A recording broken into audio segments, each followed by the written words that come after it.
الحمد لله نحمده ونستعينه ونستغفره ونؤمن به ونتوكل عليه ونعوذ بالله من شرور أنفسنا ومن سيئات أعمالنا من يهد الله فلا مضل له ومن يضلل فلا هادي له أشهد أن لا إله إلا الله وحده لا شريك له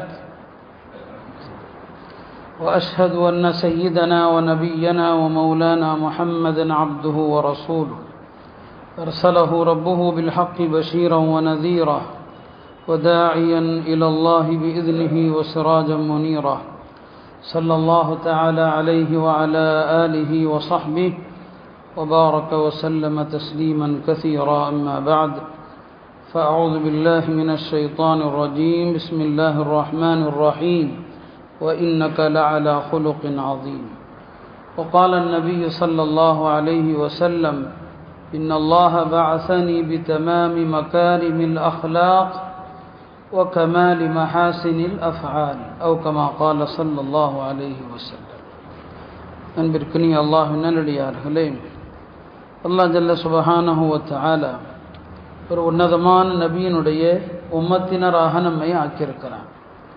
ஒரு உயர்ந்த மார்க்கத்தினுடைய ஈமான் கொண்ட சமுதாயமாக அல்லாஹ் நம்மை ஆக்கியிருக்கிறான். இரு பெரும் சிறப்புகள் இல்லையா? நமக்கு தரப்பட்ட நபி மிக உன்னதமான ஒரு நபி. எல்லா நபிமார்களும் இந்த உம்மத்தினரில் ஒருவராக ஆசைப்பட்ட ஒரு பெரிய பாக்கியமிக்க நபியின் உம்மத்துகள் நான். ஹஜ்ரத் மூசா அலைஹிஸ்ஸலாம் அல்லாஹ்வுடைய புறத்திலிருந்து அவர்களுக்கு எழுதப்பட்ட பலகைகள் கொடுக்கப்பட்டது. மூசா அலைஹிஸ்ஸலாமிற்கு தௌராத் என்று ஒரு தனி வேதம், எழுதப்பட்ட பலகையில் கொடுக்கப்பட்டது ஒரு தனி ஏடு என்று பலதும் கொடுக்கப்பட்டதாக சொல்கிறான். இப்போ மூசா அலைஹிஸ்ஸலாமுக்கு அல்லாஹ் அல்வாஹ் பல பலகைகளில் எழுதி அல்லாஹ் அவர்களுக்கு கொடுத்துருந்தான். அதை மூசா அலைஹிஸ்ஸலாம் அப்படியே படிச்சுக்கிட்டே வந்தாங்க. வந்தபோது அதில் ஒரு கூட்டத்தாருடைய சிறப்புகளாக வருகிறது, ஒரு கூட்டத்தின் சிறப்புகள். முதல்ல படிக்கிறாங்க, ஒரு கூட்டம் உண்டு, அவர்கள் இந்த உலகத்தில் இறுதியாக வந்தவர்கள், மறுமையிலே முதன்மையாக சொர்க்கம் செல்பவர்கள். இதை படிக்கிறாங்க மூசா அலைஹிஸ்ஸலாம். உடனே அல்லாஹ்ட்ட கேட்குறாங்க, யா அல்லாஹ், அந்த சமுதாயம் என்னுடைய சமுதாயம் தானேன்னு சொல்லி. இல்லை, உங்கள் சமுதாயம் இல்லை. தில்க உம்மத்து அஹ்மத், அது அஹ்மத் என்று அழைக்கப்படவிருக்கிற அந்த நபியினுடைய உம்மத். மூசா அலைஹிஸ்ஸலாம் தொடர்ந்து படிக்கிறான். அடுத்து வருது, ஒரு சமுதாயம் வருவார்கள், அவர்களது வேதங்கள் அவர்களது உள்ளங்களில் மனனம் செய்யப்பட்டிருக்கும், அவங்களுடைய உள்ளத்தில் வேதங்கள் இருக்கும்னு சொல்லி மூசா அலைஹிஸ்ஸலாம் நிறுத்துறாங்க. அல்லாஹ்ட்ட கேட்குறாங்க, யா அல்லாஹ், வேதத்தை உள்ளத்தில் சுமக்கிற அந்த சமூகம் என்னுடைய சமூகம் தானே? இல்லை இல்லை, தில்க உம்மத்து அஹ்மத், அது அஹ்மத் என்று அழைக்கப்படுகிற அந்த நபியின் சமூகமே தவிர உங்களுடைய சமுதாயம் அல்ல. மூசா அலைஹிஸ்ஸலாம் வாசித்து கொண்டே வர்றாங்க. அடுத்து வருது, ஒரு சமுதாயம் வருவார்கள், அவர்கள் தங்களுக்கும் தங்களுடைய குடும்பத்தாருக்கும் செலவு செய்கிறார்களே, அதற்கு கூட தர்மம் செய்த நன்மை எழுதப்படும். யாருக்கு செலவு செய்கிறது? தனக்கு, தன் குடும்பத்தாருக்கு செலவு செய்கிறார் இல்லையா, அதுக்கு கூட அல்லாஹ்ட்ட எந்த நன்மை? தர்மம் செய்த நன்மை எழுதப்படும். நீங்கள் அடுத்தவங்களுக்கு கொடுக்கறது அது வேறு விஷயம். உங்களுக்கு செலவு செய்கிறீங்கல்ல, உங்கள் மனைவி மக்களுக்கு போய் கடையில் ஜாமான் வாங்கிட்டு வர்றீங்க இல்லையா, அதுக்கு தர்மம் செய்த நன்மை. மூசா அலைஹிஸ்ஸலாம், யா அல்லாஹ், இதுவாவது என் சமுதாயத்திற்கானதா? இல்லை இல்லை, தில்க உம்மத்து அஹ்மத், அது அஹ்மத் என்கிற அந்த நபியின் உம்மத்தினருக்கானது தான் சொல்கிறான். படிச்சுக்கிட்டே வர்றாங்க. அடுத்து வருது, ஒரு சமுதாயம் வருவார்கள், அவர்கள் ஒரு நன்மையை நாடிவிட்டால் ஒரு நன்மை எழுதப்படும், செய்யாவிட்டாலும் சரி, செய்துவிட்டால் 10 நன்மை எழுதப்படும். அந்த சமுதாயம் ஒரு தீமையை எண்ணினால் அது பாவம் எழுதப்படாது, அந்த பாவத்தை செய்தால் ஒரு பாவம் எழுதப்படும் சொல்லி மூசா அலைஹிஸ்ஸலாம் கேட்டாங்க, அல்ல இது யாரு? என்னுடைய உம்மத்திற்கு ஏதாவது கிடைக்குமா? இல்லை, இதுவும் அந்த உம்மத்து அஹ்மது தான், அவங்களுக்குரிய சிறப்பு தான் அல்லாஹ் சொல்றான். அடுத்து வருது, ஒரு சமுதாயம் வரவிருக்கிறாங்க, முன்னோர் பின்னோர் எல்லாருடைய ஞானத்தையும் அவர்கள் வழங்கப்படுவாங்க, எல்லாருடைய இல்மும் அவர்களுக்கு தரப்படும். அவர்கள்தான் மசீஹு தஜ்ஜாலை எதிர்த்து போராடுவார்கள், தஜ்ஜாலை கொலை செய்வார்கள். அப்ப தஜ்ஜாலை கொலை செய்கிற கூட்டம் யார்? நாம தான், இந்த உம்மத்து தான்.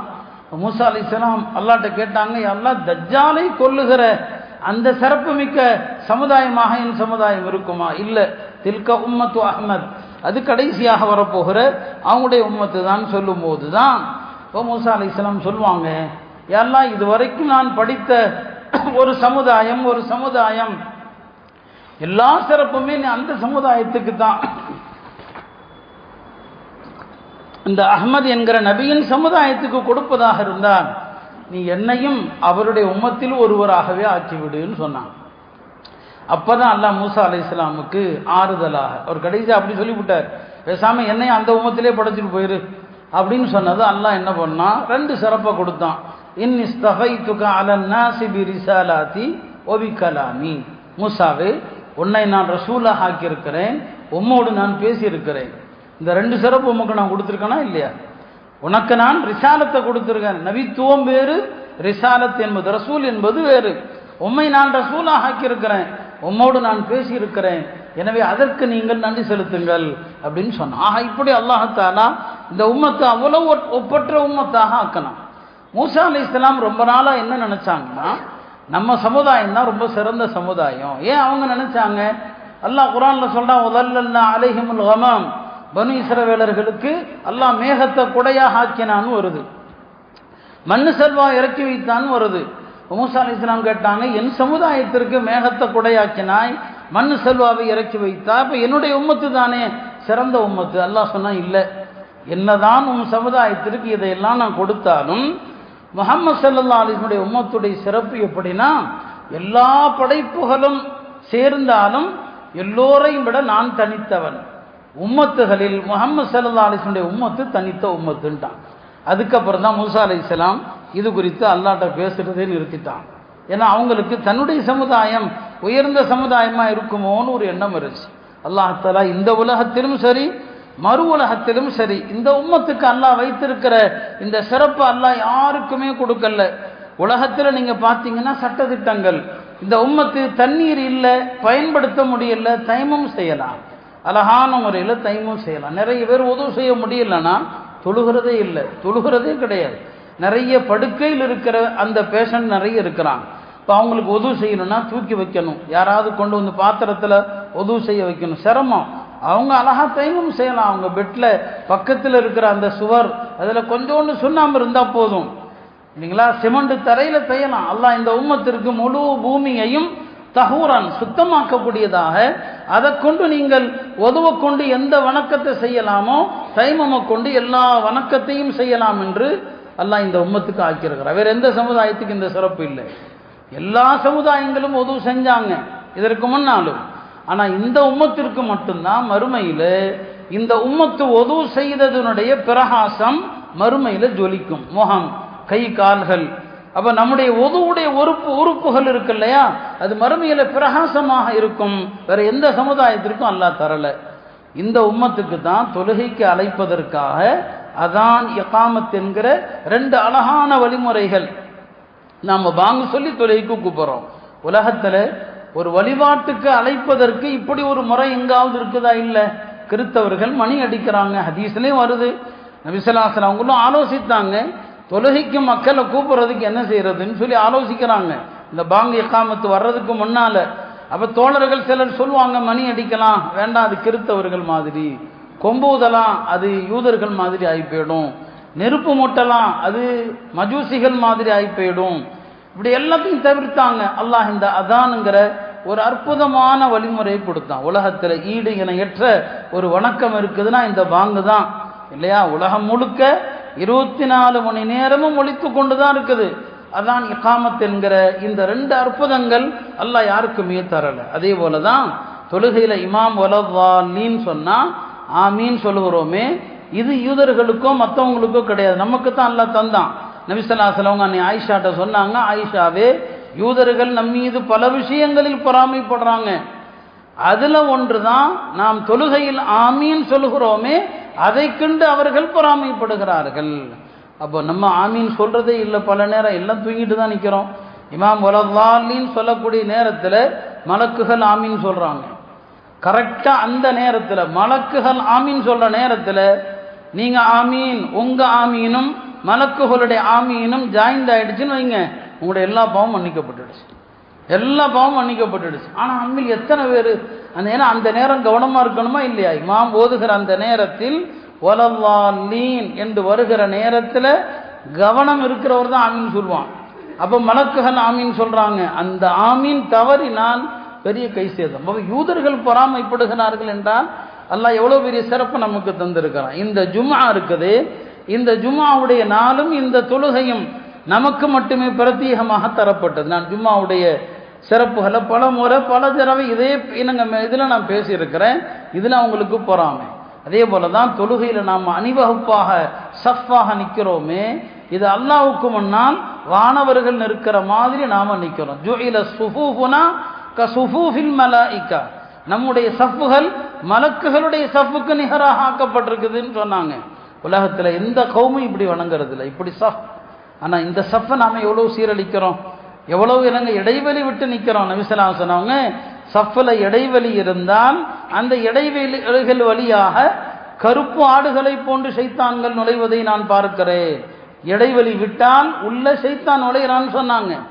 பக்கத்தில் ஒட்டி ஒட்டி தள்ளி தள்ளி குதிங்காலை குதிங்காலோடு சேர்த்து புஜத்தை புஜத்தோடு சேர்த்து நாம் என்ன செய்றது நிற்கிறதில்ல. உலமாக்கள் சேர்கள் உலகமெல்லாம் வந்து விட்டது. அந்த சேர்கள் வந்த பிறகு சேரை சஃப்பில் போடுறது எப்படி, அந்த சட்டத்தை சொல்கிறாங்க. சேருடைய கால் எங்கே இருக்கணும் அப்படிங்கிற சட்டத்தை சொல்கிறாங்க. ஏன்னா சஃப்பு அவ்வளவு முக்கியமானது. ஆக இது உலகத்தில் அல்லாஹ் நமக்கு தந்தது தான். அதே மாதிரி தான் இந்த 5 நேர தொழுகையும் ஒட்டுமொத்தமாக தரப்பட்டது நமக்கு தான். மற்ற சமுதாயங்கள் ஒவ்வொருத்தரும் ஒரு தொழுகை வச்சுருந்தாங்க. நீங்கள் யோசிச்சு பாருங்க, நாம் தொழுகிற இந்த நேரத்தில் உலகத்தில் எந்த கோயிலில் எந்த வழிபாட்டு தலத்திலையாவது வணக்கம் நடைபெறுமா? இஷாவுடைய நேரம் நபி ஸல்லல்லாஹு அலைஹி வஸல்லம் சொன்னாங்க, இந்த நேரத்தில் உலகத்தில் அல்லாஹ்வை வழிபடக்கூடியவர்கள் நீங்கள் மட்டும்தான் சொன்னாங்க. இஷா தொழுகை வேற யாருக்குமே என்ன செய்யல, தரப்படலை. அல்லாஹ் இந்த உம்மத்திற்கு பெருமானார் ஸல்லல்லாஹு அலைஹி வஸல்லம் அவர்கள் மூலமாக நமக்கு அல்லாஹ் கொடுத்த ஒரு பெரிய சிறப்பு. ரமதானுடைய சஹர் உணவு நமக்கு தரப்பட்டது, வேதக்காரர்களுக்கு கிடையாது. லைலத்துல் கத்ர் நமக்கு தரப்பட்டது, அல்லாஹ் நமக்கு கொடுத்திருக்கிறான். இந்த ஜும்ஆவுடைய நாளில் துஆ ஒப்புக்கொள்ளப்படுகிற ஒரு நேரம் இருக்கிறது. அல்லாஹ் உலகத்தில் யாருக்குமே இந்த சிறப்புகளை கொடுக்கல. துன்பம் வந்தால் இன்னா லில்லாஹி வ இன்னா இலைஹி ராஜிஊன், இது நமக்கு தரப்பட்டது, நமக்கு முன்னால் யாருக்குமே கிடையாது. பாருங்க, குர்ஆன்ல யூசுப் அலைஹிஸ்ஸலாமுடைய சம்பவம் வருதா இல்லையா? யூசுப் அலைஹிஸ்ஸலாம் காணா போயிட்டாங்க, கிணத்துல தூக்கி போட்டாங்க, தந்தைக்கு தெரியாது எங்கே போனாருன்னு இல்லையா? யூசுப் அலைஹிஸ்ஸலாமுடைய தந்தை யாக்கூப் அலைஹிஸ்ஸலாம் எங்கேயாவது இன்னா லில்லான்னு சொன்னதாக வருதா? யூசுஃப்ல இல்லை. இன்னா லில்லா சொல்லியிருக்கணுமா இல்லையா? அல்லாஹ் கொடுக்கல அந்த சமூகத்துக்கு. என்ன சொன்னாங்கன்னு வருது, யா அஸஃபா அலா யூசுஃப், ஐயோ என் மகன் யூசுஃபை தொலைந்து போன கைசேதமே, என் மகனை நினைத்து கைசேதமேன்னு சொன்னாரே தவிர யாக்கூப் அலைஹிஸ்ஸலாம் இன்னா லில்லா சொன்னாங்களா? இல்லை. அல்லாஹ் இந்த உம்மத்துக்கு தந்ததான் இன்னா லில்லாஹி வ இன்னா இலைஹி ராஜிஊன். இதனுடைய சிறப்பு என்ன தெரியுமா? உங்களுடைய தாய் தந்தையர், உங்களுடைய முன்னோர்கள் யாராவது எத்தனையோ வருஷத்துக்கு முன்னால் இறந்து போயிருப்பாங்க, இப்போ ஞாபகம் வருது. இப்போ நீங்கள் அன்னைக்கு இறந்ததுக்கு இன்னைக்கு இன்னா லில்லா சொன்னீங்கன்னா அன்றைக்கு என்ன நன்மையோ அதே நன்மை இன்றைக்கு எழுதப்படும். இது ஹதீஸ்ல இப்னு மாஜால வரும், சரிங்களா? அதனால உங்களுடைய தாய் தந்தையர் இறப்பு ஞாபகம் வந்தால் இன்னா லில்லாஹி வ இன்னா இலைஹி ராஜிஊன். அன்னைக்கு எவ்வளோ துயரத்தில் இருந்திருப்பீங்க, அந்த துயரத்தில் இந்த வார்த்தைக்கு எந்த நன்மை எழுதப்பட்டதோ இன்றைக்கும் எழுதப்படும். அப்போ இன்னா லில்லாஹி வ இன்னா இலைஹி ராஜிஊன் அல்லாஹ் இந்த உம்மத்திற்கு தந்த சிறப்புகளில் ஒன்று தான். அதே போல தான் நமக்கு மறதி ஏற்பட்டால் அந்த மறதியினால் ஏற்பட்டதற்கு அல்லாஹ் தண்டிக்க மாட்டான். நோன்பு வச்சுட்டு மறந்து தண்ணியை குடிச்சிட்டீங்க, நோன்பு முடியாது. ஒவ்வொரு வணக்கத்துக்கும் ஒரு சட்டம். ஆனால் அதுவே தொழுகையில் மறந்து தண்ணியை குடிக்கணும், தொழுகை முறிஞ்சு போயிடும். தொழுகைக்கு ஒரு சட்டம் இருக்குது, நோன்புக்கு ஒரு சட்டம் இருக்குது. ஆனால் மறந்து செய்தவைகள் அல்லாஹ்விடத்தில் தண்டிக்கப்படுவதில்லை.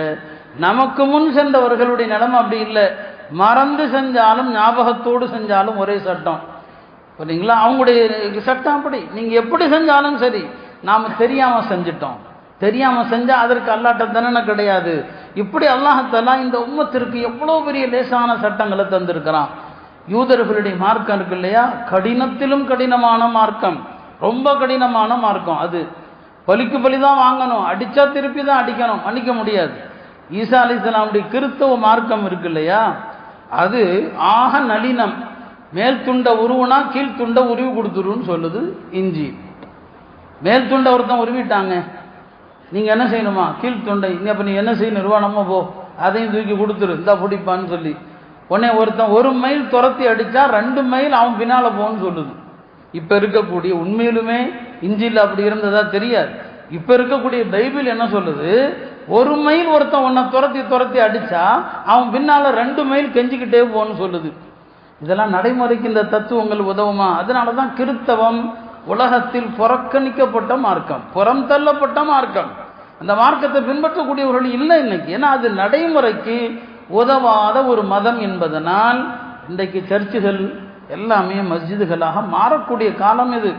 நான் சொல்ல வந்த தினம் ரசூல் ஸல்லல்லாஹு அலைஹி வஸல்லம் அவர்களுக்கு கொடுத்த இந்த மார்க்கம், நீங்கள் பலிக்கு பலி வாங்கிறதா இருந்தால் பலிக்கு பலி வாங்கலாம், மன்னிக்க வேண்டுமானால் மன்னிக்கலாம். எல்லா வாய்ப்புகளும் எல்லா கதவுகளும் இங்கே திறந்திருக்கிறது. இந்த உம்மத்துடைய அறிஞர்கள் ஆய்வு செய்கிறாங்க, பல்வேறு கருத்துக்கள் கிடைக்குது இல்லையா? இந்த கருத்து வேறுபாடுகள் கூட இந்த உம்மத்துக்கு கிடைத்த ரஹ்மத்து தாங்க, இந்த உம்மத்துடைய ரஹ்மத். நான் அதை உதாரணங்களோடு சொன்னால் நீண்ட நேரம் ஆகிடும். அது புரியாமல் சில பேர் என்னங்க 4 மதுஹபு எல்லாமே இஸ்லாம் தானேன்னு உளறிட்டு இருப்பான். அல்லாஹ் இந்த உம்மத்துக்கு கொடுத்த சலுகை, ஒரே சட்டம் இருந்தால் கடினம். பல்வேறு கருத்துக்கள் இருக்கும்போது சில சந்தர்ப்ப சூழ்நிலைகளில் ஒரு கருத்தை நாம் எடுக்கிறோம். இன்னைக்கு எத்தனையோ மசாயில்கள், தலாக்கில், குலால, ஹனஃபி மதுஹபில், ஹனஃபி மதுஹபுடைய கருத்து எடுக்கப்படுறதில்ல, இமாம் மாலிக் ரஹ்மத்துல்லாஹுடைய கருத்து தான் எடுக்கப்படுது. அந்த கருத்தை கொண்டு தான் இப்போ ஃபத்வா கொடுக்குறோம் நிறைய சட்ட பிரச்சனைகளுக்கு. அப்போ இந்த கருத்து வேறுபாடுகள் ஒரு ரஹமத்து, அருள். ஒரு இக்கட்டில் இந்த சூழ்நிலையிலிருந்து அந்த கருத்தை எடுக்க வாய்ப்பு இருந்தால் அந்த கருத்து எடுத்துக்கொள்ளப்படுது. முந்தைய மதங்கள் அப்படி இல்லை, இந்த சலுகைகள் எல்லாம் அவர்களிடத்தில் இல்லை. ஆக இந்த கருத்து வேறுபாடுகளை அல்லாஹ் நமக்கு பெரிய ஒரு அருளாக ஆக்கியிருக்கிறார். அதே போல தான் இந்த உம்மத்தில் சுஹதாக்களுடைய வகைகளை அல்லாஹ் நிறைய அதிகப்படுத்திட்டான் இல்லையா? ஒரு காலத்தில் போர்க்களத்தில் எதிரிகளை எதிர்த்து கொல்லப்பட்டவர் ஷஹீத் அப்படின்னு சொல்லப்பட்டது. ஆனால் இந்த உம்மத்தில் அப்படி இல்லை. நபி ஸல்லல்லாஹு அலைஹி வஸல்லம் சொன்னாங்க, என்னுடைய உம்மத்தில் ஷஹீதுடைய அந்தஸ்தை பெறுபவர்கள் ஏராளமான மனிதர்கள். வயிற்றுப்போக்கால் இறந்தால் அவரும் ஷஹீது தான், காலரா வியாதியினால் இறந்தால் அவரும் ஷஹீது தான், வெள்ளத்தில் அடித்து செல்லப்பட்டு இறந்தால் அவரும் ஷஹீது தான், இடிபாடுகளில் சிக்கி இறந்தால் அவரும் ஷஹீது தான், பிரசவ நேரத்தில் ஒரு பெண்மணி இறந்து போனால் அந்த பெண்ணும் ஷஹீது தான் சொன்னாங்க. இப்படியே ஷஹீது ஷஹீது இந்த உம்மத்தில் சுஹதாக்களுடைய அந்தஸ்தை பெறக்கூடிய மரணங்கள் 1 அல்ல 2 அல்ல 70க்கும் அதிகம். இமாம் சுயூத்தி கிட்டத்தட்ட 100 காரணங்களை பட்டியல் போட்டு இதிலெல்லாம் மரணிப்பவர்கள் சுஹதாக்கள் சொன்னார். அல்லாஹ் இந்த உம்மத்துக்கு கொடுத்த நற்பேறுகளில் ஒன்று தான், வேற யாருக்குமே கொடுக்கல. அல்லாஹ் இந்த உம்மத்துக்கு தந்த சிறப்பு என்ன? குறைந்த அமல் நிறைந்த நன்மை. நபி ஸல்லல்லாஹு அலைஹி வஸல்லம் அவங்க அதை சிம்பிளாக ஒரு உதாரணத்தை சொல்லி விளக்குனாங்க. அதாவது கிறித்தவர்கள் காலையில் சூரியன் உதித்ததிலிருந்து எது வரைக்கும் நண்பகல் வரை வேலை செஞ்சாங்க. யாரு? யூதர்கள். காலையிலிருந்து சூரியன் உதயமானதிலிருந்து வேலை செய்கிறாங்க, நண்பகல் வரைக்கும் ஜவால் வரைக்கும் வேலை செய்கிறாங்க. வேலை செஞ்சு முடிச்சது அல்லாஹ் ஒரு கீராத்துடைய நன்மையை கொடுத்தான். அடுத்து யார் வந்தாங்க? கிறித்தவர்கள். அவர்கள் துஹர்ல இருந்து அசர் வரைக்கும் அமல் செஞ்சாங்க, அல்லாஹ் ஒரு கீராத்துடைய நன்மையை கொடுத்தான். அடுத்து நாம் வந்தோம், முஸ்லிம்களாகி நாம தானே பின்னால் வந்திருக்கிறோம். நாம வந்தோம், நாம அசர்ல இருந்து மகரிப் வரைக்கும் வேலை செஞ்சோம், அல்லாஹ் 2 கீராத்து நன்மையை கொடுத்தான். கீராத்துங்கிறது உஹது மலையை விட பெரியதுன்னு வச்சுக்கோங்க. 2 கீராத்து நன்மை. முந்தைய வேதக்காரர்கள் எல்லாம் அல்லாஹ்ட்ட போய் சொன்னாங்க, நாங்கள் வேலை செஞ்ச நேரம் அதிகம், ஆனால் எங்களுக்கு 1 கீராத்து, அவங்க வேலை செஞ்ச நேரம் கம்மி, அவங்களுக்கு 2 கீராத்து. அல்லாஹ் சொன்னா, உங்கள்கிட்ட நான் பேசின அளவை குறைச்சனா? இதிலிருந்து இவ்வளோ நேரம் வேலை செஞ்சால் 1 கீராத்து நன்மை, பேசினதை கொடுத்தனா இல்லையா? கொடுத்துட்டேன். அதிகம் கொடுக்கறது தாலிக ஃபத்லி, அது என்னுடைய அருள். ஊதீஹி மன் அஷா, அந்த அருளை நாடியோருக்குத்தான் நான் தருவேன். இப்போ குறைஞ்ச அமல் கூலி அதிகம் இந்த உம்மத்தினருக்கு.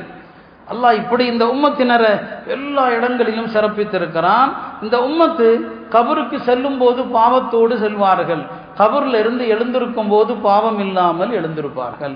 நபி ஸல்லல்லாஹு அலைஹி வஸல்லம் உம்மத்தி மர்ஹூமா, என் உம்மத்து அருள் செய்யப்பட்ட உம்மத். ததுஹுலு குபூரஹா பிதுனூபிஹா, கபருக்கு என் உம்மத்து பாவத்தோடு செல்லும். வ தஹ்ருஜு மின்ஹா பிலா துனூபின், பாவம் இல்லாமல் கபரில் இருந்து வெளியே வரும்னு சொன்னாங்க. அது எப்படிங்க பாவம் இல்லாமல்? நாம் இறந்து போனவர்களுக்கு பாவ மன்னிப்பு தரும் இல்லையா? பாவ மன்னிப்பு தேடி தேடி தேடி எல்லா மன்னரை வாசிகளுக்கும் அல்லாஹ் மன்னிப்பை கொடுத்துருவான். அதிலையும் மன்னிக்கப்படாத பெரிய பாவிகள் விதிவிலக்கா சில பேர் இருக்கலாம். இந்த உம்மத்துக்கு மட்டும்தான் அடுத்தவருடைய அமல் பலன் தருகிறதுங்க. இப்ப இறந்து போனவங்களுக்கு நாம ஹஜ்ஜி செய்யலாம், இறந்து போனவங்களுக்கு நாம உம்ரா செய்யலாம், இறந்து போனவர்களுக்கு நன்மையை சேர்ப்பிக்கிறோம். மற்ற உம்மத்துல இருந்துச்சா? இல்லை. முந்தைய சமுதாயம் அவன் செய்கிற அமல் தான் அவனுக்கு. இன்சானி இல்லாமா சா அப்படின்னு இப்ராஹிம் அலைஹிஸ்ஸலாமுக்கு சொல்லப்பட்டது. அவரவர் செய்த அமல்களின் வினைதான் அவருக்கு, அந்த பலன் தான். நமக்கு அப்படி இல்லை. நாம துவா செய்யறோம், ரப்பனா ஃபிர் லனா, யா அல்லாஹ் எங்களையும் மன்னித்தருள், வலி இஹ்வானினா எங்களுக்கு முன் சென்ற எங்கள் தோழர்களையும் மன்னித்தருள். இந்த உம்மத்துக்கு தான் அல்லாஹ் இந்த சிறப்பை கொடுத்திருக்கிறான். உன்னுடைய துவா அவருக்கு பலன் தருது, உன்னுடைய பாவ மன்னிப்பு அவருக்கு பலன் தருது. அதனால தான் கபர் ஜியாரத்தை செய்ய சொல்றோம், பெற்றோர்களுக்காக துவா செய்யுமாறு சொல்கிறோம். அல்லாஹ் இந்த உம்மத்துக்கு தான் இத்தகைய சிறப்புகளை கொடுத்திருக்கிறான். இந்த உம்மத்துக்கான மறுமையின் சிறப்புகள் என்ன? நாளை முதலாக மண்ணறையிலிருந்து எழுப்பப்படுவது யார்? பெருமானார் ஸல்லல்லாஹு அலைஹி வஸல்லம் அவர்கள் எழுப்பப்படுவாங்க. பிறகு அபூபக்கர் உமர் எழுப்பப்படுவாங்க. பிறகு ஜன்னத்துல் பகீல அடக்கப்பட்ட முஸ்லிம்கள் எழுப்பப்படுவாங்க. பிறகு உலகத்தில் உள்ள இந்த உம்மத்துடைய மற்ற மக்கள் எல்லாரும் எழுப்பப்படுவாங்க. நாம தான் முதல்ல கபூர்ல இருந்து எழுந்திருப்போம். அதற்கு பிறகுதான் முந்தைய சமுதாயங்கள் எழுப்பப்படுவாங்க. அப்போ ஆகிரத்திலையும் இந்த உம்மத்துக்கு தான் இந்த சிறப்பை தவிர மற்ற உம்மத்துக்கு இல்லை. பெருமானார் ஸல்லல்லாஹு அலைஹி வஸல்லம் சொன்னாங்க, என்னுடைய உம்மத்து மஹ்ஷருடைய மைதானத்தில் உயரமான இடத்தின் மீது நிறுத்தி வைக்கப்படுவாங்க. நாம நிற்போம், நாம நின்று கொண்டு உலகத்தில் உள்ள மற்ற சமுதாயங்களை பார்ப்போம். அப்போ அந்த நபிமார்களுக்கும் அந்த சமுதாயங்களுக்கும் வாக்குவாதம் நடக்கும். சில சமுதாயங்கள் அவங்களுடைய நபியை பார்த்து சொல்லுவாங்க, எங்களுக்கு நீங்கள் மார்க்கத்தை சொல்லவில்லை, அது நாம கேட்டுட்டு போய் சொல்லுவோம், நீ போய் சொல்ற, அவர் எத்தி வைத்தார், உனக்கு நபித்துவத்தை சொன்னார், ஏகத்துவத்தை சொன்னார்னு சொல்லி நாம அந்த நபிக்கு ஆதரவாக சாட்சி சொல்லுவோம் என்று பெருமானார் ஸல்லல்லாஹு அலைஹி வஸல்லம் சொன்னாங்க. ஆக இது மறுமையில் அல்லாஹ் நமக்கு தருகிற சிறப்பு. உலகத்தில் வந்த அத்தனை சமுதாயங்களும் விசாரணைக்கு பிறகுதான் சொர்க்கம் செல்லும். இந்த உம்மத்தில் 70,000 பேர் விசாரணையின்றி சொர்க்கம் போவாங்க. இப்போ 70,000 பேர் கம்மி தானங்க அப்படின்னா, அந்த 70,000 பேரோடு ஒவ்வொரு நபரோடும் இன்னொரு 70,000 பேர் போவாங்க. அப்போ கழிச்சு கூட்டி போட்டுங்க எவ்வளோன்னு சொல்லி. 70,000 பேரில் அசல்ல ஒரு 70,000 பேர் இருப்பாங்க, அவங்க ரொம்ப சிறப்பு பட்டியல். அந்த 70,000 பேரில் ஒவ்வொரு நபருடனும் 70,000 பேர் விசாரணை இல்லாமல் சொர்க்கம் போவாங்க. இந்த சிறப்பு அல்லாஹ் தஆலா இந்த உம்மத்தை தவிர வேற யாருக்குமே கொடுக்கல. அல்லாஹ் நபி ஸல்லல்லாஹு அலைஹி வஸல்லம் அவர்களுக்கு தான் கொடுத்துருக்கார். அருமையானவர்களே, இப்பேற்பட்ட சிறப்பு மிக்க ஒரு உம்மத்தை நாம். ஆனால் அந்த உம்மத்து இன்றைக்கு இந்த உலகத்தில் எவ்வளவு கேவலமான செயல்களை நாம் செய்கிறோம். அதுதான் நாம் இன்றைக்கு தலைகுனிய வேண்டிய விஷயமாக இருக்கிறோம். சில விஷயங்களை நினைவூட்ட விரும்புகிறேன் அருமையானவர்களே. ஆக இப்படி ஒரு ஒப்பற்ற ஒரு நபி, அந்த நபிக்கு தரப்பட்ட ஒரு உன்னதமான ஒரு மார்க்கம், அந்த நபியினுடைய அஹ்லாக்குகள், அந்த நபி ஸல்லல்லாஹு அலைஹி வஸல்லம் உன்னதமான குணங்கள். நம்ம ரபீல் அவ்வல்ல நான் சொல்கிறோம், மீலாது விழா நடத்துகிறோம், பேசுகிறோம், இருக்கணும், அதெல்லாம் நான் இல்லைன்னு சொல்லலை. அதுலேயும் சிலர் கொஞ்சம் வரம்பு மீறுறாங்க. இப்போ அதை சொன்னால் உடனே ஏதாவது பட்டம் சுமத்திடுவாங்க. ரபீஉல் அவ்வல்ல பெருமானார் ஸல்லல்லாஹு அலைஹி வஸல்லம் அவர்களை பற்றி பேசுவதும் அவர்களுடைய தனித்துவத்தை எடுத்து சொல்வதும், தேவைப்பட்டால் பெருமானாருடைய அவர்களை பற்றி புகழப்பட்ட அழகான கவிகளை படிப்பது, இதெல்லாம் இருந்தது. நிச்சயமாக அது இந்த உம்மத்துக்கு நினைவூற்றப்பட வேண்டிய ஒன்றுதான். இந்த உம்மத்துடைய உள்ளத்தில் நபி ஸல்லல்லாஹு அலைஹி வஸல்லம் பிரியத்தை நாம கொடுக்கலன்னு சொன்னால் அவர்கள் யாரையோ கண்டவர்களையும் நேசிக்க ஆரம்பிப்பாங்க, அசிங்கங்களையும் அசுத்தங்களையும் நேசிப்பாங்க. எனவே இந்த உள்ளங்கள்ல அவங்களுடைய பிரியம் இருக்கணும். ஆனால் அதில் சில வரம்பு மீறல்கள், மார்க்க விரோத செயல்கள் நம்ம செய்கிறோம். இந்த விழாக்களில் இவ்வளவு பேசுகிறோம், ஆனால் நபி ஸல்லல்லாஹு அலைஹி வஸல்லம் அந்த குணம், இந்த ஒப்பற்ற குணம் நம்மில் யார்கிட்டையும் வர்றதில்லை. பெருமானாருடைய என்ன குணத்தை நாம் எடுக்கிறது? அல்லாஹ்வே சொல்லிட்டான், இன்னக லஅலா குலுகின் அதீம், மகத்தான நற்குணத்தின் மீது நீங்கள் இருக்கிறீர்கள். அன்னை ஆயிஷா ரலியல்லாஹு அன்ஹா சொன்னாங்க, கான குலுகுல் குர்ஆன், பெருமானாருடைய குணமே குர்ஆன் தான் சொல்லி இதற்கு சிலர் விளக்கம் சொன்னாங்க. குர்ஆனுடைய கருத்துக்களுக்கு முடிவே கிடையாது. குர்ஆனுடைய வசன எண்கள் வேணா முடிவு இருக்குது, இத்தனை வசனம். ஆனால் குர்ஆனுடைய கருத்துக்கள் விளக்கங்களுக்கு முடிவு இருக்குதா? இல்லை. குர்ஆனுடைய விளக்கங்களுக்கு எப்படி முடிவில்லையோ அதே போலத்தான் நபி ஸல்லல்லாஹு அலைஹி வஸல்லம் அவர்களுடைய உன்னதமான நற்பண்புகளுக்கும் முடிவே கிடையாது. நீங்க நபி ஸல்லல்லாஹு அலைஹி வஸல்லம் எந்த நற்குணத்தை சொல்லுவீங்க, எவ்வளவு சொல்லுவீங்க? முடியாது. அத்தகைய நற்குணத்திற்குரியவர்கள் தான் பெருமானார் ஸல்லல்லாஹு அலைஹி வஸல்லம். எவ்வளவு பொறுமை, சகிப்புத்தன்மை, ஸைத் இப்னு ஸஅனா என்று ஒரு யூதர் இருந்தார். அவர் சொன்னார், இந்த முஹம்மது நபி அவர்களை பற்றி எங்கள் வேதத்தில் சொன்ன எல்லாவற்றையும் நான் கண்டுவிட்டேன். எல்லாமே இருக்குது அவர்கிட்ட, இன்னும் 2 தான் இருக்குது. கொஞ்சம் பக்கத்தில் நெருங்கி பார்த்தா தான் அந்த குணம் அவர்கிட்ட இருக்குதா இல்லையான்னு தெரியும். அது தெரிஞ்சுட்டா நான் முஸ்லீம் ஆயிடுவேன். அந்த 2 குணம் என்ன? எங்கள் வேதத்தில் சொல்லப்பட்டிருக்குது, யஸ்பிகு ஹில்முஹு ஜஹலஹு, அந்த நபியினுடைய சகிப்புத்தன்மை, அந்த நபியின் சகிப்புத்தன்மை. அவருக்கு முன்னால் யார் எவ்வளவு அறியாமையோடு நடந்து கொண்டாலும் அவருடைய சகிப்புத்தன்மை தான் வெல்லும் அப்படின்னு இருக்குது. 2வது என்ன? எவ்வளவுதான் நீங்க அவளை கோபம் ஒட்டினாலும் சரி, அவர் பொறுமைக்கு மேல பொறுமையா போயிட்டே இருப்பாருன்னு இருக்குது. இதை சோதிச்சு பார்க்கணும், ஒரு வாய்ப்பை நான் தேடிட்டு இருக்கிறேன் அப்படின்னு ஸைத் இப்னு ஸஅனா என்னங்க சொல்றார். அந்த நேரத்தில் தான் மதீனாவிற்கு சில மிஸ்கீன்கள், ஏழைகள் வர்றாங்க. அந்த ஏழை எளிய மக்களுக்கு சாப்பிட்றதுக்கு எதுவுமே இல்லை. அப்போ நபி ஸல்லல்லாஹு அலைஹி வஸல்லம் தன்னிடம் இருந்தால் கொடுப்பாங்க, இல்லைன்னா யாரையாவது கூப்பிட்டு ஏதாவது கொடுக்க சொல்லுவாங்க. இந்த சந்தர்ப்பத்தில் தான் இந்த யூதர் இருக்கிறார் இல்லையா, அவர் உள்ளே வர்றார். உள்ளே வந்து, நான் கடன் தர்றேன், இந்த ஏழைகளுக்கு தேவையானதை வாங்கி கொடுங்க, அந்த கடனுக்கு ஒரு தவணை எழுதி கொள்வோம், அந்த தவணை முடியும் போது கொடுத்துருங்கன்னு சொல்கிறார். அவர் நோக்கம் என்ன? நபி ஸல்லல்லாஹு அலைஹி வஸல்லம் சகிப்புத்தன்மையை பார்க்கணும்னு சொல்லி நபி ஸல்லல்லாஹு அலைஹி வஸல்லம் அவங்களும் கடன் வாங்கி அந்த ஏழைகளுடைய தேவையை அடைச்சிட்றாங்க. அந்த கடன் கொடுப்பதற்கான காலம் ஒரு 2 நாள் இருக்குது. அவரே சொல்றாரு, தவணை முடியல, 2 நாள் இருக்குது. அந்த நேரத்தில் எல்லாரும் இருக்கிற ஒரு சபையில் வந்து நபி ஸல்லல்லாஹு அலைஹி வஸல்லம் அவங்கள்ட்ட, எனக்கு தர வேண்டிய கடனை திருப்பி தர மாட்டீங்களா? உங்கள் குடும்பமே அப்படித்தான், இப்படித்தான் உங்கள் பனு ஹாஷிம் குடும்பம் கடன் வாங்கினால் இழுத்தடிக்கிற குடும்பம்னு சொல்லி. இப்போ இப்படி சொன்னால் எப்படி இருக்கும்? நபி ஸல்லல்லாஹு உண்மையிலுமே இழுத்தடிச்சாங்களா? இல்லை. தவணை வர்றதுக்கு முன்னால் இவர் போய் கேட்குறாரு.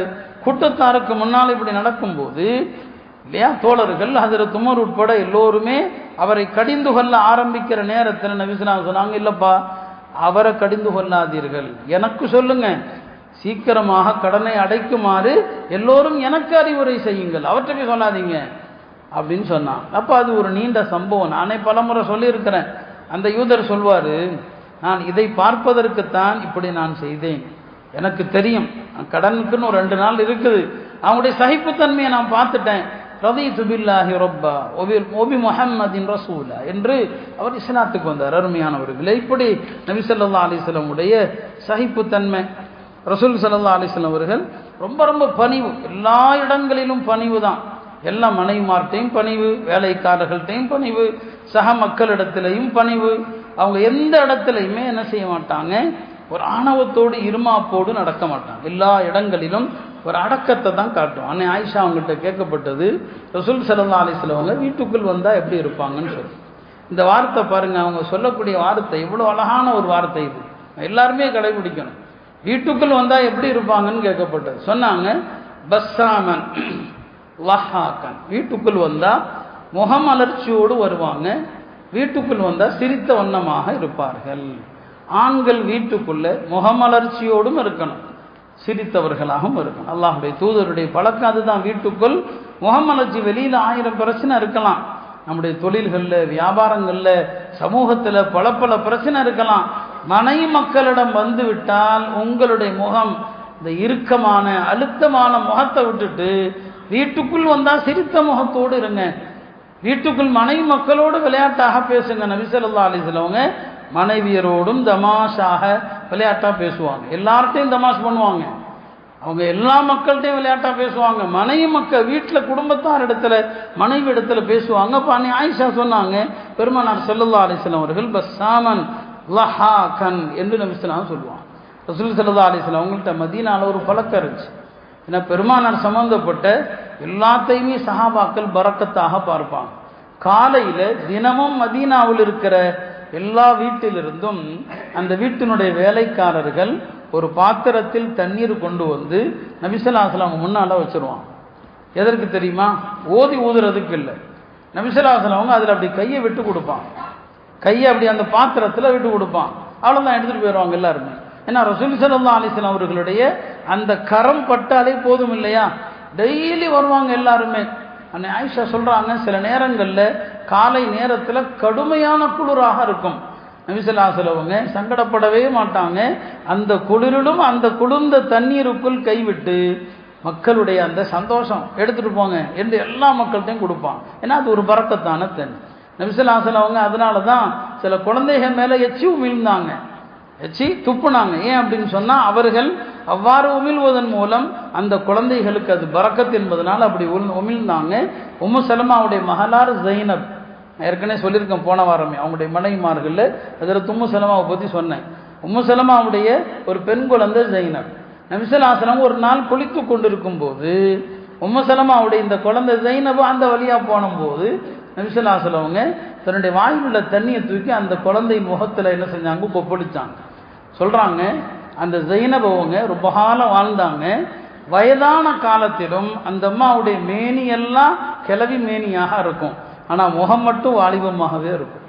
நபி ஸல்லல்லாஹு அலைஹி வஸல்லம் எச்சி துப்புனாங்க இல்லையா, அவங்க துப்புனதனுடைய அந்த பரக்கத்தில் உடல் வயோதிக பெண்ணுடைய உடல், ஆனால் முகம் மட்டும் வாலிப பெண்ணுடைய முகம். இப்படி குழந்தைகள் வந்தால் அந்த குழந்தைகளோடு விளையாடுறது, அவர்களுடைய முகத்தில் உமிழ்வது என்று எல்லா இடங்களிலும் பெருமானார் ஸல்லல்லாஹு அலைஹி வஸல்லம் அவங்க இந்த ஒரு குணத்தை காட்டுவாங்க. நபி ஸல்லல்லாஹு அலைஹி வஸல்லம் ஒரு பழக்கம், எதையுமே குறை சொல்ல மாட்டான்.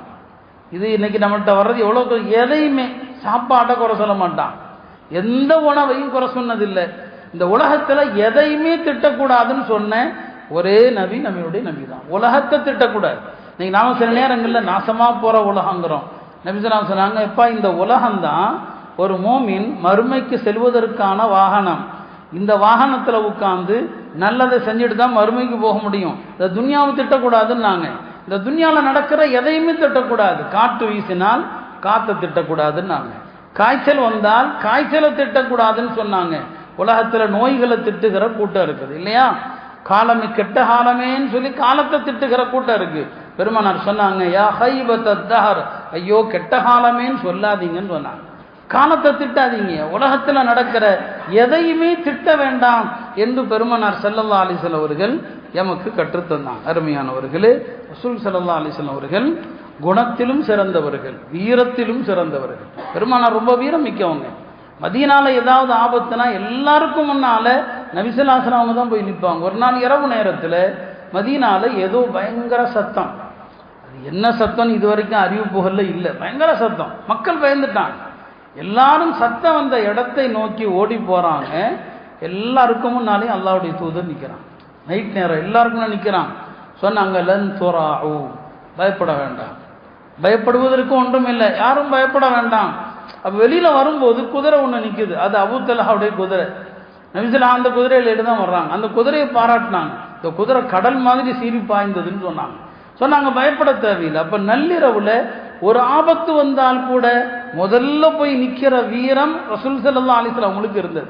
பெருமானார் மக்கால இருந்த காலத்தில் பல மல்யுத்த வீரர்கள் பெருமானாரிடம் சவால் விட்டாங்க, எங்களை வீழ்த்தினால் ஈமான் கொள்றோம்னு சொல்லி. அதில் ருக்கானா ஒருத்தர். ருக்கானா அவர்கள் பெருமானாரிடம் என்னை வீழ்த்தி பாருங்க. நபி ஸல்லல்லாஹு வீழ்த்திட்டாங்க. 3 தடவை போட்டிக்கு வந்தார், 3 தடவை வீழ்த்திட்டாங்க, முஸ்லிமானார். இன்னொருத்தர் அஸ்வதுல் ஜுமஹி. இந்த அஸ்வத ஜுமஹி எப்படிப்பட்ட ஜாம்பவான்னு சொன்னால், ஒரு மாட்டு தோல் மேலே அவர் நிற்பார். மாட்டு தோல் மேலே அவர் நிற்பார். 10 பேர் சேர்ந்து அந்த தோலை இழுத்தா கூட அவரை தள்ள முடியாது. தோலை இழுப்பான், 10 பேர் சேர்ந்து இழுப்பான், ஆனால் அவரை தள்ள முடியாது. அவர் அப்படியே தான் நிற்பார். ஒரு கட்டத்தில் அந்த தோல் கிழிஞ்சிருமே தவிர அவர் அசையாமல் இருப்பார். அப்படிப்பட்ட உடல்வாகும் ஜாம்பவான் அஸ்வதுல் ஜுமஹி. அந்த நபி ஸல்லல்லாஹு அலைஹி வஸல்லம் என்ன வீழ்த்துங்கன்னு சொன்னார். நபி ஸல்லல்லாஹு அலைஹி வஸல்லம் வீழ்த்திட்டான், ஒரே தொட்டு தான் வீழ்த்திட்டான். ஆனால் அந்த இஸ்லாத்துக்கு வரல. இப்படி பெருமானாரிடம் தோற்று போன வில்லைனங்க வீரர்கள் அப்படின்னு உலமாக்கள் ஒரு பெரிய பட்டியல் போடுறாங்க. இப்போ நபி ஸல்லல்லாஹு அலைஹி வஸல்லம் அவங்க உடல் வலிமையிலும் சரி, அவங்க கோலை அல்ல, மிகப்பெரிய வீரராக இருந்தாங்க. பெருமானார் ஸல்லல்லாஹு அலைஹி வஸல்லம் அவர்கள் ஒரு மாபெரும் கொடை வல்லலாக இருந்தாங்க. ஏதாவது ஒரு கிராமவாசி வந்து எனக்கு உதவி செய்யுங்கன்னு கேட்டாங்க. ரசூல் ஸல்லல்லாஹு அலைஹி வஸல்லம் அவங்க ஆடுகளை கொடுத்தாங்க. எவ்வளவு ஆடு கொடுத்தாங்க தெரியுமா? பைன ஜபலை, 2 மலைகளுக்கு மத்தியில் உள்ள பள்ளத்தாக்கு, ஒரு மலைக்கும் இன்னொரு மலைக்கும், அந்த பள்ளத்தாக்கை நிரப்புற அளவுக்கு ஆடுகளை தூக்கி கொடுத்தாங்க. அவர் தன்னுடைய ஊர் மக்கள்கிட்ட போய் சொன்னார், மக்களே அஸ்லிமு, எல்லாரும் முஸ்லீம் ஆயிருங்க. ஃபஇன்ன முஹம்மதன் யுஅதி அதாஅ மன் லா யக்ஷல் ஃபக்ர். முஹம்மது ஸல்லல்லாஹு அலைஹி வஸல்லம் வறுமையை பயப்படாமல் அள்ளி அள்ளி கொடுப்பார்களே, அப்படி கொடுக்குறாரப்பா, எல்லாம் முஸ்லீம் ஆயிருங்க. ஏன்னா 2 மலைகளுக்கு நிரம்ப ஆலைகளை கொடுத்தாருன்னு சொல்லி. ஒரு முறை நபி ஸல்லல்லாஹு அலைஹி வஸல்லம் உங்களிடத்துல 90,000 திர்ஹம் வருது. 90,000 திர்ஹம் ஒரு பாயில கொட்டுறாங்க எல்லாத்தையுமே. ஒருத்தர் வேற யார சொல்லதான் எனக்கு இந்த தேவை, போ எடுத்துக்க. எவ்வளவு தேவை? நபி ஸல்லல்லாஹு அலைஹி வஸல்லம் அவங்க யாரிடத்திலையும் லா என்று சொன்னதில்லை. இல்லை அப்படிங்கிறது அவங்கள்ட்ட கிடையாது. இல்லைங்கிறதே இல்லை. அப்படித்தான் பெருமானார் ஸல்லல்லாஹு அலைஹி வஸல்லம் அவர்கள் எந்த மனிதர் கேட்டாலும் கொடுப்பாங்க. ஆக இப்படி நபி ஸல்லல்லாஹு அலைஹி வஸல்லம் அழகு குணம், அவங்களுடைய வீரம், அவங்களுடைய கொடைத்தன்மை என்று எல்லாவற்றிலும் ஒரு முழுமை பெற்ற நபி ஸல்லல்லாஹு அலைஹி வஸல்லம் வாழ்க்கையை தான் நம்ம இந்த மாசத்துல பேசுறோம். ஆனால் நம்முடைய செயல்பாடுகள் என்ன? ஒரு அழகான தீன் நம்மள்கிட்ட இருக்குது, எல்லா வகையிலும் சிறந்த தீன். இந்த தீனுக்கு முன்னால இந்த உலகத்தில் இருக்கிற எந்த மதமும் பக்கத்தில் வர முடியாது இல்லையா? அடுத்த மதங்களை இழிவுபடுத்துவது நம்முடைய நோக்கம் அல்ல. ஆனால் இந்த மார்க்கம் உன்னதமானதுங்கிற நம்பிக்கை இருக்கணும். சமீப காலங்களில் நான் சொன்னா இல்லையா, தமிழ்நாட்டினுடைய அரசியல் மட்டும் மாறல, எல்லாம் மாறி போச்சு. இன்னைக்கு முஸ்லிம்களில் பல பேர் இடத்துல நாத்திக சித்தாந்தம் வருது, பல பேர் இடத்துல எம்மதமும் சம்மதம், அது எல்லார்ட்டையும் வருது. பல இடங்களில் ஜமாத்துகளே, ஊர் முத்தவல்லிகளே, நாங்கள் கோயில் விசேஷத்தில் கலந்துக்கிட்டோம், சமய நல்லிணக்கம். பாருங்க, சமய நல்லிணக்கம் இது கிடையவே கிடையாது. குஃபர் அல்லாஹ் புரிஞ்சு கொள்ள மாட்டான், ஷிர்க அல்லாஹ் புரிஞ்சு கொள்ளவே மாட்டான். அல்லாஹ்வுடைய 3 ஏடு, மன்னிக்கப்படாத ஏடுன்னு ஒன்று இருக்கும். இணை வைத்தல் அல்லாஹ் மன்னிக்க மாட்டான். நீங்கள் நல்லிணக்கம் என்பது இந்த உலகத்தில் வாழுகிற எல்லா மனிதர்களோடும் நீங்கள் அன்பை பரிமாறலாம், அவர்களுக்கு உதவி செய்யலாம். அல்லாமே சொல்றான், அதை நான் தடுக்கல. அவர்கள்ட்ட நேர்மையாக நடப்பது, அவர்களிடம் அழகிய முறையிலே உறவாடுவது தடுக்கப்படலை. ஆனால் கோட்பாடுகளை உள்வாங்கலாமா? ஷிர்க உள்வாங்கலாமா? இன்னைக்கு என்ன பார்த்தா என்னங்க, எல்லா மதத்தையும் எல்லாமே சம்மதம், எல்லா மதமும் சம்மதம் அப்படிங்கிற ஒரு கோட்பாடு. ஒரு காலகட்டத்தில் மதரசாக்களுடைய பட்டமளிப்புகளில் பெரிய பெரிய அந்த நேரத்தில் இருக்கிற மூத்த உலமாக்கள் அவர்களை அழைத்து சிறப்பித்து அந்த பெரியார்கள் கையில் தலப்பா கட்டி விடுவாங்க, அவங்க சனதுகளை கொடுப்பாங்க. தாவூதியாவில் ஹஜரத் மௌலானா அபு சூத் ஹஜரத் ரஹமத்துல்லாஹி அலைஹி இருந்தாங்க. நாங்கள் பட்டம் வாங்குற காலத்தில் அவங்களும் வந்தாங்க, நம்முடைய ஹாரணி கமாலுத்தீன் பாபா ஹஜரத் அவர்களும் வந்தாங்க. 2 பெரியவங்களும் தான் தலப்பா கட்டி விட்டாங்க. இன்றைக்கு யாரையும் கூப்பிட்டு மதரசா பட்டமொழி புலாக்களில் யார் கையிலே கொடுத்து சனதுகளை கொடுக்குறாங்க. அந்த அளவுக்கு இந்த சமுதாயம் ஒரு பெரிய நபியின் ஒரு சன்மார்க்கத்தினுடைய தொண்டர்களாக இருக்கிற நாமும் யாருக்கு எந்த இடம் கொடுக்கணும்னு தெரியல. இவ்வளவுதான். ஹதீஸ்ல வருது, அன்சிலுன் நாசம் அனாசிலகும், மக்கள் ஒவ்வொருவரையும் அவருக்குரிய இடத்துல வைங்க அப்படின்னு வருது. ஒரு முஸ்லிமுக்குரிய இடம் ஒரு முஸ்லீம் அல்லாதவருக்கு தரப்படக்கூடாது. அவரை எந்த இடத்துல வைக்கணும்? ஒரு விழாவுக்கு கூப்பிட்டா வைங்க, விழாவுக்கு கூப்பிடுங்க, இல்லைன்னு தேவை இருந்தால் கூப்பிடுங்க. ஆனால் ஒரு சனந்து கொடுக்குற அளவுக்கு போகலாமா?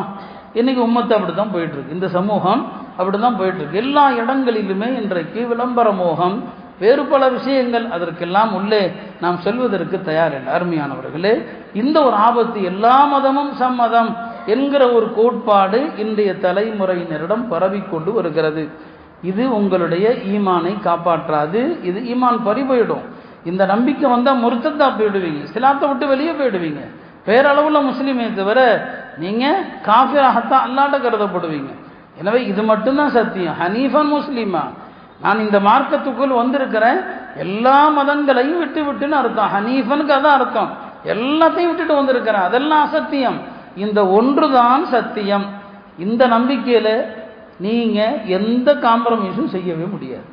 எல்லாம் அசத்தியம், ஒன்றே சத்தியம்.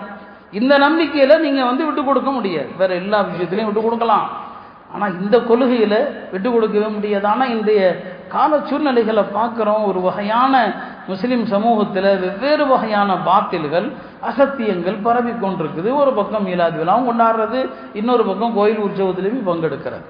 இதை என்னவென்று சொல்வது, எப்படி சொல்வது? இது அங்கொன்றும் இங்கொன்றுமாக நடக்குதான்னு பார்த்தா எல்லா இடத்திலும் பரவலாகி கொண்டிருக்கிறது. எனவே அருமையானவர்களே, அல்லாஹ் ஜல்ல சுப்ஹானஹு வ தஆலா உயர்ந்த ஒரு நபியினுடைய உம்மத்தினராக நம்மை ஆக்கியிருக்கிறான். எந்த நபியின் உம்மத்தில் மூசா அலைஹிஸ்ஸலாம் இடம்பெற ஆசைப்பட்டாங்க, ஈசா அலைஹிஸ்ஸலாமும் கியாமத்துக்கு முன்னால இந்த நபியின் ஒரு அங்கமாகத்தான் வருவாங்க, இந்த உம்மத்தில் ஒரு அங்கமாக வருவாங்க. அவங்க வருகிற காலத்தில் கூட அவங்க இமாம் செய்ய மாட்டாங்க இல்லையா? அப்போ இருக்கிற மஹதி அலைஹிஸ்ஸலாம் அவங்கள தான் சொல்லுவாங்க, நீங்கள் தான் இமாம செய்யுங்க. அப்போ ஈசா அலைஹிஸ்ஸலாம் கூட இந்த உம்மத்தில் ஒருத்தர் தான் இமாமாக இருக்க தகுதியானவர் என்பதை புரிந்து கொள்ளுங்க. ஹஜ்ரத் உமர் ரலியல்லாஹு அவர்கள் கையில் தௌராத்துடைய பேப்பரை வச்சுருந்தாங்க, தௌராத்தில் உள்ள உபதேசங்களை எழுதி வச்சுருந்தாங்க. தௌராத்தும் அல்லாஹ்வுடைய வேதம் தானே, நல்ல கருத்தானே இருக்க போகுது, வச்சுருந்தாங்க. பெருமானார் ஸல்லல்லாஹு அலைஹி வஸல்லம் பார்த்ததும் முகம் மாறி போச்சு, பார்த்ததும் மாறி போச்சு. என்ன உமர் இது என்னன்னு கேட்டாங்க. இல்லை, யூதர்கள் பாடசாலையை கடந்து போனேன், நல்ல தத்துவங்களாக இருந்துச்சேன்னு எழுதி வச்சேன். இல்லை மூசா அலைஹிஸ்ஸலாம் இப்போ உயிரோடு இருந்தாலும் என்னை பின்பற்றுவதை தவிர எந்த வழியும் அவருக்கு இல்லை. அப்போ காலாவதியான மார்க்கம் பாது, அது காலாவதி ஆகி போச்சு. நீ காலாவதியான வேதத்தை தூக்கி வச்சு படிச்சுட்டு இருக்கிறியே. நம்மிடம் இல்லாத தத்துவமா என்ன, நம்மிடம் இல்லாத ஒழுக்க போதனைகளா என்ன?